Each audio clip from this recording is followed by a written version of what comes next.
Today we are going to be ranking all of the main events in the UFC in 2024. There was a total of, I believe it was 42 main events. Correct. There was 42 total main events. Some great, some terrible, some men's, some women's. Come on. Just kidding, guys. But we're going to go ranking through all the main events, which ones we thought were the worst, which ones we thought were the best. I'm going to start with the worst, so if you want to see the best ones, get ready to go to the end of the video, but I promise the first 21 I will go through pretty quickly. We're going to talk a little bit more about the top 20, but the first 21 we're going to go through quickly. I'm going to shrink the camera a little bit here. I know you want to see my beautiful face so much, but we're going to get right into this. The worst main event of the year. Oh. It was Erin Blanchfield versus Manon Fiorot. The fuck was that? There was no competition in the whole thing. Erin Blanchfield proved that she is god-awful. She can't strike, even though she ended up beating Rose somehow down the road, even though I still think Rose won that fight. She got absolutely 50-45 by Manon Fiorot, looked terrible, couldn't get her takedowns, couldn't strike. It was a one-sided, boring fight. Now, I know what you're saying is, dude, Manon Fiorot put on a great performance. What are we talking about here? Nah, dude. It wasn't a great performance. It was literally just... I mean, again, yes, technically it was a performance, but, it wasn't entertaining. And the fight was so one-sided. It was a shit main event. I can't believe people actually had to watch this. Can't believe they put this in front of a crowd as a main event. Stupid. It was dumb. Hated it. We're going to move on. Ribas versus Rose. Another just awful. There wasn't a single moment in this fight where you were like, someone's in danger. It was a pitter-patter, crappy decision that was 49-46 to Rose. Low output. Not entertaining, no damage done, terrible. Moving on to 40, and it was Rose versus Tracy Cortez. Are we seeing a trend here, guys? Are we seeing a trend here? This one is above the other two because at least there was a knockdown.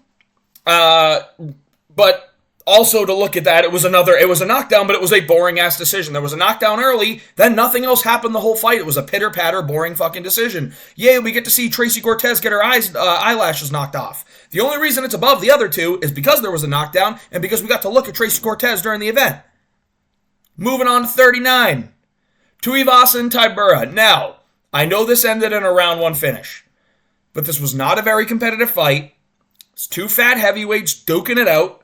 And yes, Tybura got a finish, but he got a finish over Tai Tuivasa. We all want to see Tai Tuivasa do well, and Tai loses his fifth fight in a row to Marcin, or maybe fourth in a row at this point, to Marcin Tybura. Terrible, awful fight. Tybura, good job getting the finish, but it wasn't a good fight. It wasn't entertaining, and it only lasted a round, so we didn't get to see shit. Moving on. Tybura versus Spivak. Another trend you'll see. Guys, the fat, blobby heavyweights, when they're fighting in the Apex, these are low-level main events we shouldn't have to watch. Just gonna say that as it is. Just gonna say that as it is. A good performance from Spivak here. Got a first-round submission. But again, it was a short fight. Not much happened in it. The submission happened, yes. But other than that, nothing really happened. It was two plotty fat guys moving around in the octagon until they started rolling around on the ground and one got the sub. So I just was not entertained watching this. I wasn't excited going into the fight, and I wasn't excited leaving the fight. Shit card. Perez versus Taira. Now, a lot of the Taira nut huggers, and believe me, I have a lot of people that I communicate with that I would call friends, guys. If you're watching, we're friends. They love Tatsuro Taira. I love Tatsuro Taira, but some people get a little too crazy over Tatsuro Taira, like he's this fucking prodigy. Which, dude, he's great. I believe he'll be a champion in the future, but he's 24 years old. We gotta pump the brakes here. Now, I know that Taira did cause the injury, but this did end in an injury, and it was a main event coming after a card of shit fights. Not just shit fights and shit performances, but there was no name value on that whole card except for Taira and Perez. There wasn't. No one was excited for that card. It was terrible. And then you have Perez and Taira have a fight that just ends in a fucking injury. It's like, that's why it's down here this below. I get everybody loves Tatsuro Taira. I like Tatsuro Taira. Happy, thank you. I don't know if that's racist or not, but wasn't intended to be. I'm doing an impression, guys. I was not... listen, when it ends in an injury, I kind of get a little butthurt, especially if it's only a round and a half. And I think there was more fight to be had, so it's down here. Going to 36. Moreno and Royval had a fucking awful fight, guys. Let's be real. This whole fight, yes, it went 5 rounds, and I like 5-round wars. You're going to see some of these longer round fights, some of these ones that go into deep waters and where there's a lot of damage done. Those are going to be the ones that get ranked highly. This one was Brandon Moreno looking like he didn't want to fight anymore. This fight, he literally looked like he quit. He didn't want to fight anymore. Sitting there just throwing a counter overhand the whole time. That's all he did was wing an overhand at Brandon Royval. And Brandon Royval throwing high volume at the arms of Brandon Moreno. It was literally all arm punches from Brandon Royval at high volume. He won the fight, clearly. But all Moreno was doing on the other side was throwing a counter overhand that just wouldn't land. It wasn't entertaining. It was boring. It was coming after a pretty disgraceful card in front of a crowd. The best fight on this card was between the crowd. There were 2 guys in the crowd that scrapped. And that was the best fight on the entire card. This one was... It was disappointing because you're like, dude, 2 guys that are generally entertaining, high-level flyweights. This is going to be badass. We're going to see a fucking war. We didn't. It was terrible. Moving on.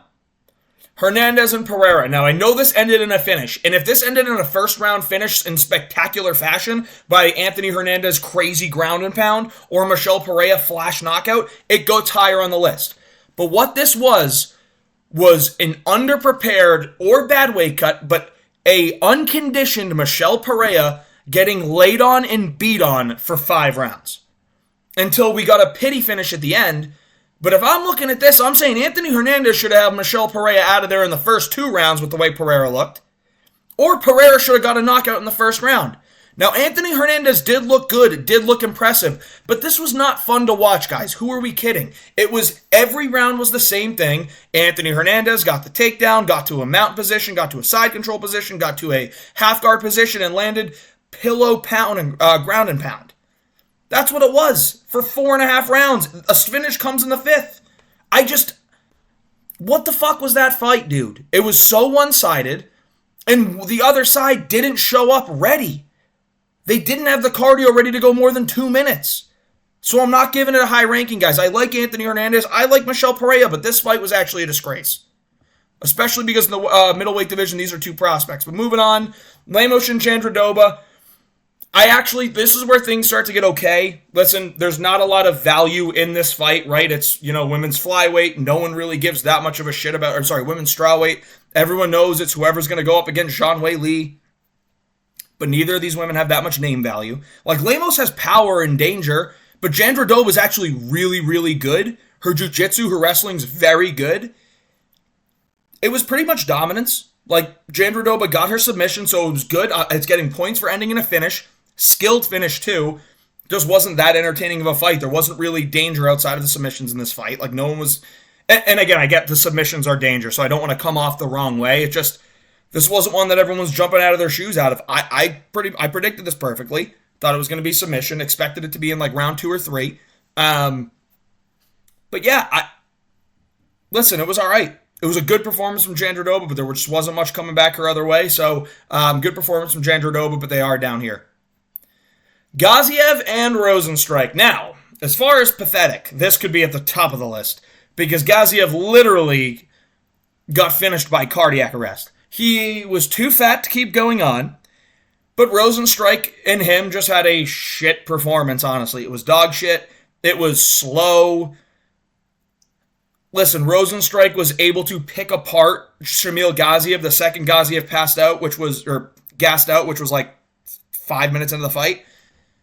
But it was funny. Like, the reason this is not at the bottom of the list is because it was funny to watch Gaziev say, I can't see because I'm too fat.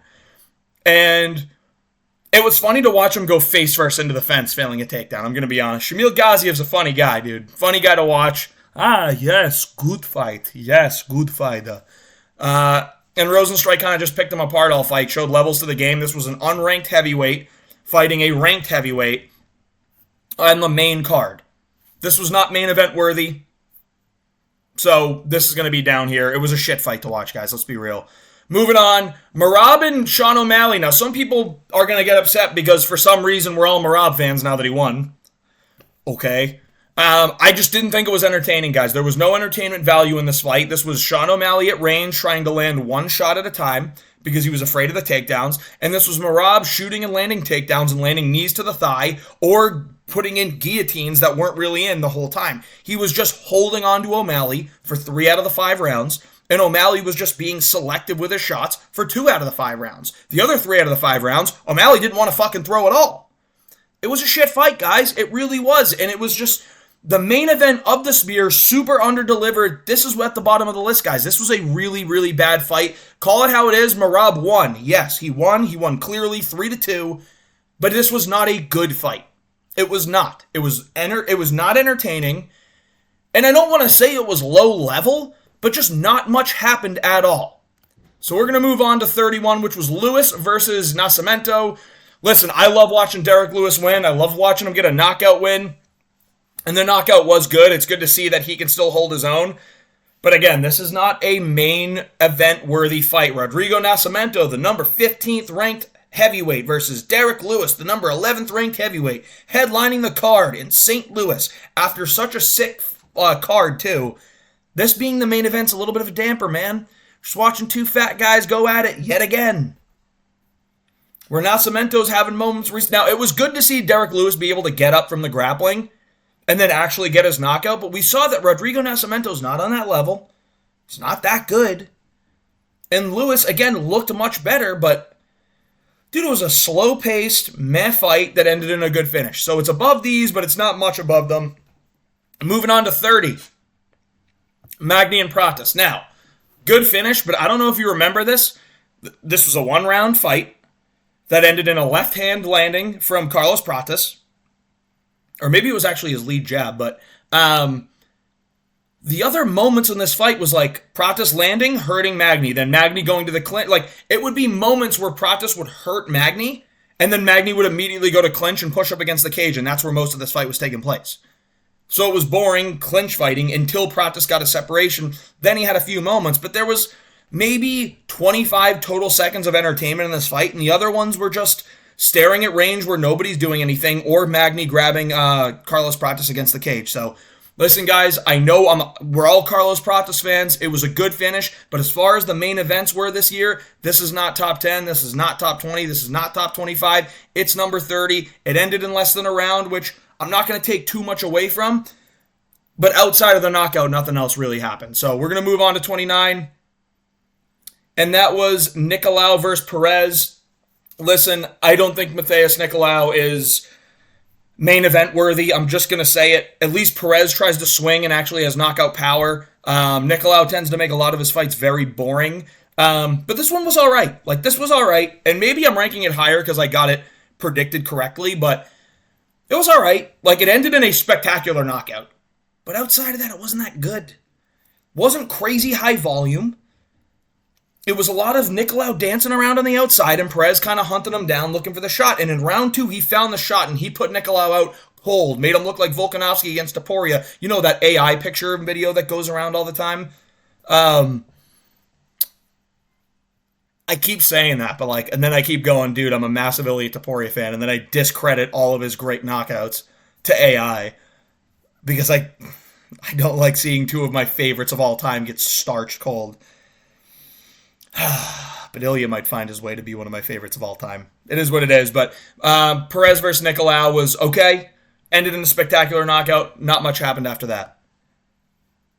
Imavov versus Cannonier. Actually, maybe the main events were pretty fucking good this year outside of this bottom list. But Imavov Cannonier was actually a really good fight for the first 3.5 rounds, but this gets completely tainted by the fact that Jason Herzog called it early. It was called early, And that really put a damper on the whole night. It put a damper on the whole event. It put a damper on the main event, saying, dude, this ended in... And now listen, I think Imavov probably could have gotten a finish at some point, but we will never know because Jason Herzog robbed him. And I actually think Jason Herzog is probably the best referee in the game. He made a mistake here. Mistakes happen. It sucks that it was in the main event, dude. Like, we robbed Jared Cannonier of a chance to come back and potentially win the fight. And we robbed Nassourdine Imavov of possibly having a spectacular finish in this fight. So again, it was a good fight. It just ended in it was called off due to something that I don't think it should have been called off for. So it's going ranked down here because of the referee's decision, but it was a good fight. Onk versus Johnny Walker 2. Now this is kind of like the Perez-Nicolau, but the knockout was way better. This was pretty slow. Johnny Walker tried to come hot out of the gate for the first few seconds, and then he went calm and timid and just waited. And it was a lot of Ankalaev just kind of plodding forward, waiting to find his shot. That was pretty much the whole first round. Round 2, the same thing's happening. It's just in round 2, Ankalaev did find the shot, put Johnny Walker down, and then knocked him out in spectacular fashion. Tremendous knockout from Magomed Ankalaev. It's down here because there wasn't much that happened after the knockout, but the knockout was good enough to put it above a bunch of these other ones. And this was like a worthy main event. This is an okay main event for the Apex. Like the number 3 ranked at the time, Magomed Ankalaev versus the number 8 ranked at the time, Johnny Walker, having a rematch after a disqualification. There's bad blood, all that good stuff. What can possibly happen? Johnny Walker almost landed a flying knee in the first fight. Ankalaev shut that down real quick, got a good knockout. Magomed Ankalaev, good knockout win in round 2. Burns and Brady. This is a good fight. So honestly, like we're looking at this, like 26 on are really good fights. Sean Brady and Gilbert Burns had a good fight.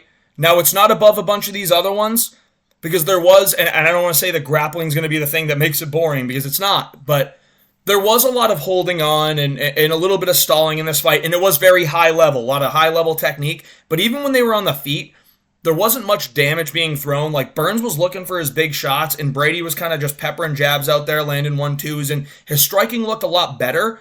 But listen, it was a good fight. It wasn't a spectacular war, but it was a good fight, and it was a very worthy main event. So that's why it's getting its spot above all these other ones. Moving on to 25. Sandhagen versus Umar. This was a very high-level fight, and I don't want to say it was boring, but there wasn't much damage being done. It was a lot of pitter-pattery shots, and it was a lot of technique and skill, and to quote Lucas Tracy, the beakers and test tubes were kind of going off. It was a lot of measuring and a lot of science going on, outside foot battle kind of stuff in the octagon there. Just not too much damage being done. The counter grappling was amazing. Umar looked really good. Corey just kind of looked like he was standing there just analyzing the whole time and didn't really do much. So that's what dampers this is Corey's inability to actually just go during the fight. So that's why it's down here. It was a good main event, and we're getting into these events, and these main events going on are really, really good now. The Brady, Burns, and on are good main events, but I just can't rank this above the other ones. Listen, it was a high-level performance, high-level skill, but there was a little too much analysis going on by the fighters in the cage and not enough actually going. Edwards and Belal, too. I'm going to get a lot of hate for this one, dude, because people hate Belal, but I actually thought Belal put on a perfect masterclass performance. I think Leon Edwards is the one that makes fights boring. Everyone wants to make fun of Belal Muhammad. Dude, he's so boring. He never gets finishes. Yeah, but like, dude, he puts out a high volume. He's very, very skilled. He's very technical. And bro will yap. Like, this was a fight that there was a ton of anticipation going into because they don't like each other. Leon has been fighting grappler after grappler, so he can get it done. Belal's actually a very good fighter, so he can get it done. The most deserving title challenger of anyone in the UFC at the point in time. Not named Tom Aspinall because he was, the interim champ. But, yeah, Edwards and Belal. Listen, there was hype going into this fight. This fight mattered. And we ended up getting a new welterweight champion. So there's a title change. Huge. It's a title fight. And it was pretty good, dude. It was honestly pretty good. Belal showed us that he was able to strike and box. And he showed us, and he dumped Leon on his head too. Like, it was a good fight. So I was very entertained, very happy with the result because I picked Belal. But yes, I actually wanted Belal to win because I think Leon's even more boring. So a lot of guys want to be, well, Leon strikes, man. Listen, dude, like, Leon's fucking boring, guys. He just sits there and he measures and he beakers and test tubes the shit the whole time. I am robbing all of Lucas Tracy's brain rot today. Sorry, Lucas, you have hundreds of thousands of viewers. Like, sometimes I gotta fill the gap here. But I thought it was a pretty good main event. It's here at the 24 spot. This is Whittaker versus Aliskerov. I know it's showing Chimaev, but it's the Whittaker versus Aliskerov card. It was originally supposed to be Whittaker versus Chimaev, which we saw end up happening, which will not be on this list because it was a co-main event, and it broke my heart. But I get it was only like a minute and a half, but if you're not a Robert Whittaker fan, leave this fucking channel now. Literally, I don't want you. Leave this channel if you're not a Robert Whittaker fan. Fuck you.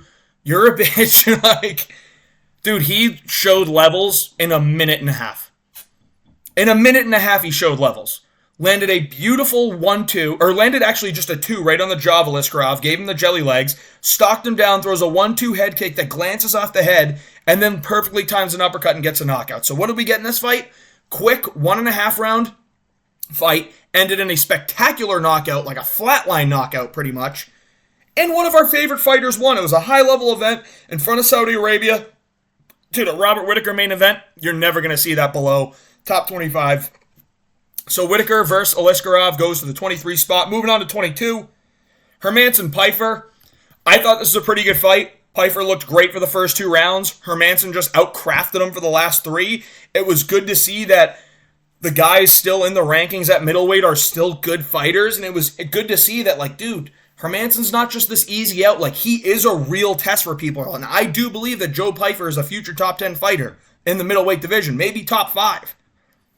But this was good to show that, listen, man, there are levels that people need to continue to level up. You can't just be super strong, powerful, good boxing and good wrestling. You need to mix it all up. You need to be able to go for the 5 rounds. This was a high-level fight. This is a really good fight, and it's in the 22 spot. 21. Bruh. Oh, Imavov versus Dolidze. This was kind of a scrap. Now, Dolidze looked terrible in this fight. He had moments, but he did look terrible. Imavov looked really, really good. He almost knocked Dolidze out. What hampers this is the stoppage in the middle of it for a foul that was committed by Roman Dolidze. I'm sorry, committed by Nassourdine Imavov. And then in the middle of it, it was Chris Curtis making it all about him, trying to argue with Nassourdine Imavov the whole time. They start arguing back and forth, and it's just, listen, it was a really good fight. But there were a couple of things that keep it out of the top 20. It is what it is. It was pretty one-sided to me. Imavov looked really, really good. Dolidze just didn't really have too much for him outside of holding him against the cage. But Imavov looked good. He's going to the 21 spot. 20, Covington Buckley. Dude, this was going to be a top 10. But the only thing that stops it is the doctor stoppage. I don't think it was the right doctor stoppage. Listen, I made a shit ton of money on taking 3rd round knockout by Joaquin Buckley. I got bailed out in that one. But yeah, the doctor stopping it is what put a damper on this, because what we were about to see a war. Buckley was looking really good and dominant throughout the whole fight. Colby was starting to actually gain some momentum and get his takedowns and do some good work. It was going to be a scrap. It just got cut short, so that's why it's at 20 and not higher. Moving on. Jones versus Miocic. Listen, John Jones looked great in this fight. The finish was amazing. The first round, he looked great with the ground and pound. But dude, he was fighting a 42-year-old retired firefighter who hasn't seen the octagon in 4 years. What do you What do you want to say? It's just not that impressive of a win. Like, you beat a guy that you were supposed to beat, that you were a minus 700 favorite to beat. Listen, it's a John Jones fight, so it's going to be up there in the top 20, but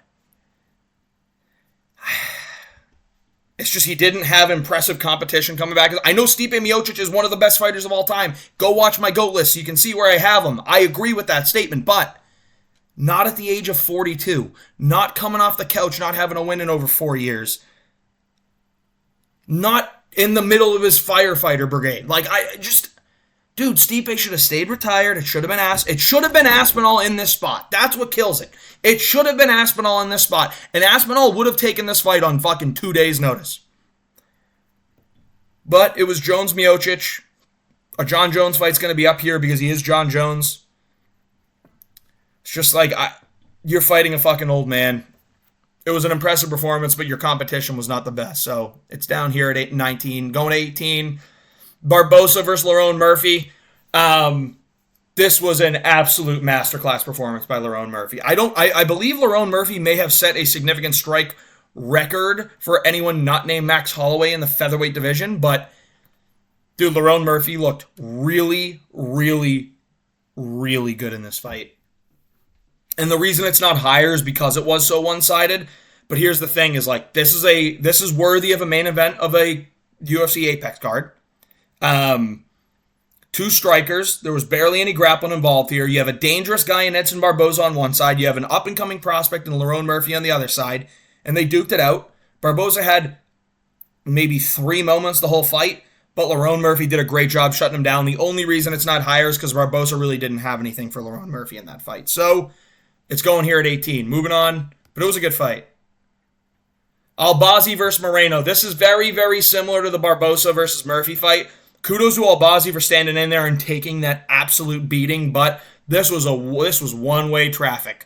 Moreno versus Albazi. The only thing that made this card watchable was the main event, and Moreno put on an absolute masterclass show. Moreno was back, and it was just a tremendous performance, showing levels in the game against Amir Albazi. So great work from Brandon Moreno. Really, really impressive victory. It's going there at 17. Moving on. Pereira versus Jamal Hill. I don't know if you guys remember, this was a leg kick fight and feint fight up until the knockout. But it was UFC 300. It was a spectacular knockout at UFC 300. It was a title fight. There was hype going into the fight, and it ended in spectacular fashion. It capped off a great card. That's why it's going at 16. I know I don't usually put the quick one-rounders up this high, but this is going at 16 because of how impressive, how good of a finish it was. It was like flatline knockout. And I like Jamal Hill a lot, but even though Jamal Hill doesn't think so, it was a flatline knockout because the hook landed and then the ground and pound put him out. But yeah, it was a really, really good performance. We were all hyped for the fight. It was UFC 300. It's going at 16. Moving on to 15. Pantoja versus Usyk. So people discredit how good this fight is because of the judging. It was a very, very close fight. You can watch it. It was a very, very close fight. Do I think Usyk won? Yeah, I think so. I think he had more damage done. I do think he lost round 5, but I did think he was up 3-1, I think. Maybe. I don't know. I gotta go watch it back and remember everything, but this was a fucking scrap. This was a scrap. Really, really fun, really entertaining fight. A lot of damage done. It was a title fight in Brazil, capping off a card. It was good. It was really, really good. So I'm putting it here at 15. I thought it was high level. There were 2 talented prospects. Over-delivered what people had expected. I knew who Steve Usyk was, bro. Come on. I know that shit. I have no water, so bear with me. But yeah, it was a good fight. This was a scrap. So it's going there at 15. Now we're getting into real scraps now. Dude. So I say we're getting into scraps, and as I do, I pull out a sick performance. This was an amazing performance. This is a top 10 performance of the year. Alessandro Pantoja showed how fucking good he really is. Kaya Sakura being ranked at 14 now is a disgrace because he's way better than that. But Pantoja showed there are levels between the UFC and any other promotion. Even if you're goated like Kaya Sakura. Kaya Sakura is a very, very good fighter, and he had a moment where he landed a flying knee, but what happened? Pantoja ate it like a Tic Tac, said, "You got anything else, bitch?" Gets to round 2, he drags him to the ground, he gets a submission, really, really high-level performance, and showed us, dude, Pantoja's that dude. If anyone was doubting Pantoja, don't doubt him now, because he is that fucking dude. Great performance, it was a good fight leading up to it, and it was a really good cap-off. Moicano and Benoit Saint-Denis. Now, this is very similar to the fight that we just talked about, but I think Moicano showed even more dominance over Benoit Saint-Denis. First round, left him in a pool of blood, and then after that, we get the post-fight speech of all time. This socialist country, fuck the globalists, fuck Macron, All this bullshit, man. You tried to suppress Jesus Christ. I mean, he's Brazilian. What do you want from him? Goated. Unbelievable main event. Ton of hype going into it. Two high-level prospects at lightweight that one of them could have been fighting for a championship in the future. I believe Moicano will. Believe Moicano will beat Dariush, and we're going to be looking down and go, dude, who do we want to see Makhachev fight? Because he's already fought half of these guys. Don't want to see him fight Gaethje, because Gaethje's now going to be fighting Hooker. Gaethje's also coming off a loss if we don't get the Hooker fight, so what's next? If Moicano gets a win, he might be next. Jumps up to Dariush's spot, and he's coming off a lot of wins in a row, so, this was a really, really good fight. Moicano put a beating on Benoit Saint-Denis in the first round, 10-7'd him, one of the first 10-7s that I'd ever seen. I don't know that that's entirely accurate, but absolute beating in the first round, left him in a pool of his own blood, looking like he just went through a fucking sawmill, and then Benoit Saint-Denis comes back in the second round and wins the second round. Now, the doctors stop it, rightfully so, because BSD looked damn bad, dude. I did not think he was going to be able to keep going, because all Moicano had to do was stick a jab out, lose 3 rounds, and it would have gotten stopped in the 5th. But this was great. High-level beatdown. Going on to 12. Pereira versus Prochazka. Performance of the Year award. If you saw my awards video, you know it. Go check out if you haven't. But this was insane. This was it was, again, one-way traffic, insane performance, but one of the greatest knockouts of the year. At the end of round 1, Pereira lands a great left hook to sit down Yuri. They come out of the break for round 2. Pereira lands a head kick, finishes with the ground and pound. Insane knockout. It was a Pereira main event. It was a title fight. That's why it's going up this high as well, but it was an awesome performance. So it's going there at 12 in terms of main events of the year. Moving on to 11. People forget, man, how good was this fight? Chris Curtis and Brendan Allen was a back-and-forth scrap that came down to the last 10 seconds. And if Chris Curtis did not get hurt in the last 10 seconds, this could have been a Chris Curtis fight. But he did get hurt in the last 10 seconds, and Brendan Allen won the fight.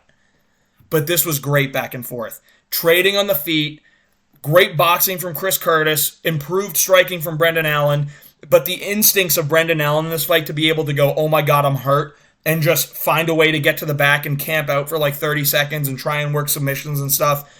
High-level fight, high-level performances. This was a scrap. It's going at 11, and now we are at the top 10. We're 32 minutes in. Thank you for bearing with me. We're going to get through this top 10 for you so I don't keep you for an hour. Number 10, Volk versus Topuria. Volk was winning this fight. He looked really good. This was fun while it was going. These guys were constantly moving, constantly active, yapping at each other in the octagon. Volk was sticking with the jab multiple times and showing, he's like, oh, mate, I got you, mate. And Ilya would go, don't worry, dude, it's my turn soon. Round 2 comes around, same thing. Volk's looking good, and Ilya just starts working in, and he keeps hunting, and you're on the edge of the seat the whole time, and Ilya lands the flash knockout that puts Volk to sleep. Sad to see Volk go to sleep, but a title changes hands. One of the greatest fighters of all time, top 5 fighter of all time, Alexander Volkanovski, you're damn right I said it, gets knocked out, loses his title to Ilia Topuria. First featherweight fight loss, period, in the UFC. So unbelievable performance from Topuria. Volkanovski was looking good in this fight, and yes, it was only 2 rounds, but it was a great fight for as long as it lasted, and it ended in a spectacular finish and title change. It's number 10. Going to number 9. Caio Borralho versus Jared Cannonier. This was a fucking scrap. One of the higher level main events that we've seen all year. Back and forth. It was 2-2 going into 5. And then in the last minute, Caio Borralho lands a 1-2 that left Jared Cannonier stiff in the octagon. He landed 50 ground and pound shots, and then we get to the bell. Unbelievable fight. Great performance from Borralho. Absolute warrior from Jared Cannonier staying in there. Borralho showed us that he may be a future champion. I know Khamzat's in this division, but dude, I give Borralho a chance against Khamzat. I'm just going to say that. He's a big guy. He's physical. He's super skilled in the grappling. Probably the best grappler in the division. That's not Khamzat Chimaev, in my honest opinion. And I bet that he's better on the feet than Khamzat Chimaev is. So that would be a scrap. Chimaev versus Borralho. Hot take. Borralho has a better chance against Khamzat Chimaev than anybody in the division does. Not saying that Dricus can't beat Khamzat because it's MMA. Anyone can beat anyone. But I think Borralho has a better chance against Khamzat than Dricus does. What does that say about Dricus? What does that say about Khamzat? I don't know. We'll see. But Kyle Baralho and Jared Cannonier was a fucking scrap and showed us that not only do we have a real deal contender at middleweight, this is fucking high level. Middleweight is so back. Moving on to number 8. Strickland and DDP, man. People forget how good this fucking fight was. It gets mogged by the fact that a lot of people didn't like the decision. It's very, very close. Comes down to round 2. How the fuck do you score it? Could have went to Strickland, could have went to DDP. Personally, I've scored it to Strickland each time. I can see how you scored to DDP, so it is what it is. But this was an awesome fight. Really fun, good, high level, just high IQ fighters. And they went back and forth the whole time to the point where it was one of the closest title fights of the year, and it was the first title fight of the year. So great, great fight. Strickland and DDP at 8. Number 7, Yan and Figgy. Now, Figgy was looking okay. Figgy fought as good as he could, dude. This is not a testament to, like, Figgy fighting poorly.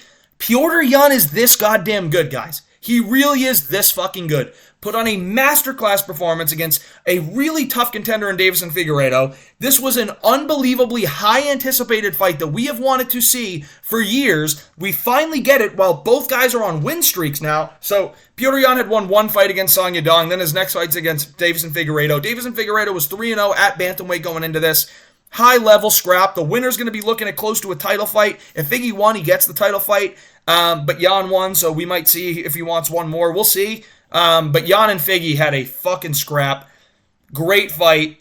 Capped off an amazing event in Macau. And it was just a high-level performance. Really, really good fight. They're going at 7. Number 6, it's O'Malley and Cheeto. Listen, this was one-way traffic, but O'Malley made it as fun as one-way traffic can go, landing every single kind of strike, showing us that he is the most skilled striker and most diverse striker in the entire UFC. Put a beating on Cheeto Vera all fight. Landed a knee, and now the reason this is up as high as it is because most people would get finished here, but Cheeto just fucking ate that knee like a Tic Tac, was eating all these shots like a Tic Tac. Dude, it was a great fight. This was it was one-way traffic, yes, but it was an absolutely amazing, great fight. Scrap, it's going there at number 6. Moving on to number 5. We're in the top 5, guys. I think I went through 10 through 6 pretty quick for you. Did it in like 5 minutes. Number 5, Du Plessis and Adesanya. Do I even need to say why? This was one of the most anticipated fights of the year, and you're going to see that through 4, 3, 2, 1, too. One of the most anticipated fights of the year. 50-50 fight, anybody could have won, and they scrapped it out, dude. They fucking went to war. They scrapped it out. DDP made Izzy fight and not play back foot pussy ball all fight long. And it ended in a great finish. I mean, dude, the press conferences leading up, like, the fight week was awesome. Everyone's anticipating waiting for this fight. And then the fight comes on and it absolutely performs amazing. Not only that, we get a decisive winner by finish, and it was Dricus Du Plessis. This goes at number 5 in terms of main events of the year. This was a scrap, great fight, and the anticipation and the build-up was so good. We're moving on to number 4. Do you guys remember how this was like a top 10 fight of the year? Royval and Taylor. Back and forth all fight. Amazing, amazing fight. High level. I mean, that's all I really got to say. This was such a, like, just watch the fight and you know why it was a top 10 main event of the year. Top 4, it was the number 4 main event of the year for me. You know why if you watch the fight. Scrap. Entertaining, high level, back and forth the whole time. Comes down to a close decision that I thought was pretty clear, but there were close rounds. It's going to number 4. Number 3, Pereira and Roundtree. This could be 2 or 1, but the reason it's not, the whole fucking card sucked leading up to this. Now, we found out after the fight that Khalil Roundtree is a good competitor and good enough. So we knew Khalil Roundtree's a good competitor. We just didn't think he was going to be even close to a level of Pereira. Khalil Roundtree shocked everybody. His stock goes up in this fight tenfold. And then Pereira shows us his flow state, shows us that he can deal with adversity. Not only that, he can hit a flow state that nobody is going to be able to stop. Ends in a spectacular finish. Khalil Roundtree bites down on his mouthpiece, goes to war, doesn't quit. Sick scrap. Super excited to see it. Number 3 of the year. Number 2, for the main events of the year, Ilya versus Max. This was the most anticipated fight of the entire year. Entire year. Excuse me. I mean, it ends in a fit. Max getting finished for the first time in history. Ilya shows us that he's on another level. It's on an extremely anticipated card. The build-up is insane. The press conference is good. Their sit-down interview was great. The fight ended up being great. Max had moments. Ilya had moments. And it ended in a great finish. Capping off a great card. All respect at the end. We got a shocking ending. It was just, like, everything about this fight was unbelievable. Everything about that main event was everything that we had wanted and more. Great performance from Ilya. Great war from Max. Like, he brought it too. Ilya just showed us that power's different. And number 1, you know what it is. Shine bright like a diamond, man. Poirier versus Islam Makhachev. Guys, this fight was a fucking scrap. Now, I think Islam was winning 3-1. But as round 4 was going on, Dustin took round 4. He split Makhachev open. He landed great body shots. He was starting to defend the takedowns better. He looked really fucking good in this fight. But Makhachev showed us that he is the pound-for-pound number 1 fighter in the world right now, and he showed us why. He goes into this fight with staph infection, makes it to round 5, and goes to war. And one of the reasons this is the best is because Islam Makhachev could have just stunk it up and held Poirier against the cage the whole time. He could have Mario Batista'd that. But he didn't. He was having success in the grappling. When he would fail a takedown or when Poirier would do a good job defending a takedown, Makhachev said, all right, we'll stand on the feet for a little bit, and he engaged. He engaged in the war. Makhachev gave the fans the fight we wanted to see. He did not cower out and sniff crotch the whole time. We got to see a war. We got to see the great striking from Islam Makhachev and the improvements that he's made. And we got to see Dustin Poirier's improved grappling. We got to see him take one more shot at the title. Unbelievable walkout, unbelievable fight week, great anticipation, 2 high-level fighters. This was a great fight. It was the main event of the year. I hope you enjoyed the content. If you did, please like and subscribe. We got more videos coming out this week. UFC is back this week, so I will be putting out my prediction videos soon. You will see that on Wednesday, but I hope you enjoyed it. Off-season's coming to an end. We got 2, maybe 3 more off. I think it's 2 more off-season videos coming up for you. I'll let you know what they are right now. I'm ranking the top 20 finishes of the year, and I'm ranking the top 20 fights of the year. So make sure you tune in for those. Make sure you check out the other content I brought out in the offseason, the MMA awards, a lot of different stuff. So appreciate you tuning in. If you enjoyed, please like and subscribe.